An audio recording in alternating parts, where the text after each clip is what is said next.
My father died today.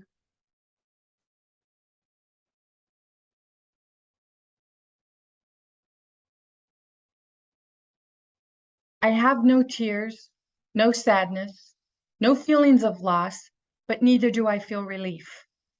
As I sit here and ask myself what I'm feeling, the only answer that feels genuine is completion. Every ending creates a new beginning. So what happens next? If I were to stand up and talk about who my father was and how I will remember him, what would I say to explain my feelings of completion?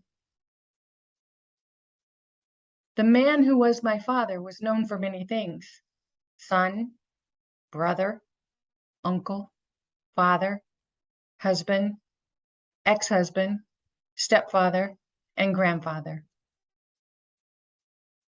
Our family knew him as angry, unapologetic, violent, tormentor, sadistic, abusive, sexual predator, pedophile, sex addict, and sadist.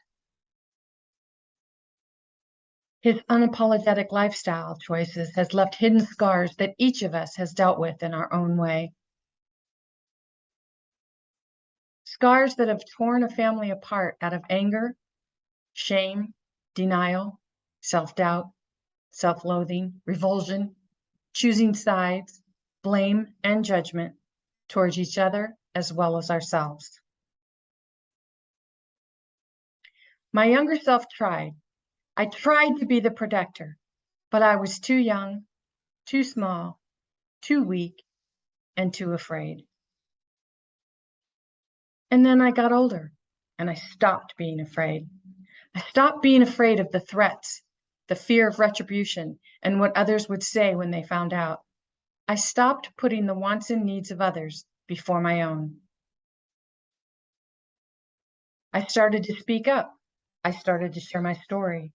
And I realized by sharing my story, I was gradually shifting from victim to victor.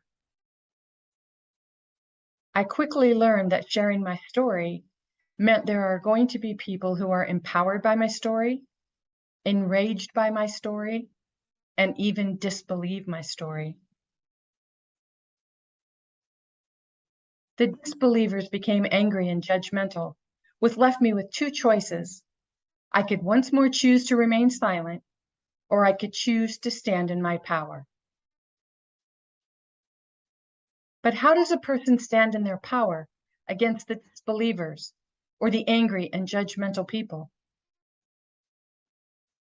How do you stand in your power and stand up for yourself when those around you are telling you you're wrong to be talking about something they don't even want to hear about? In my experience, the best way to stand in your power is to understand that the people who are judging you, the people who are angry with you, and the people who disbelieve your story are the people who realize your story makes them uncomfortable because it hits too close to home for them to hear. To accept what I'm saying would mean they'd have to take another look at their own choices. They would have to ask themselves if there were signs that they saw but ignored, either out of social diplomacy or ignorance. There is nothing left unsaid. There is nothing left undone. And that's why what I'm feeling today, more than anything, is completion.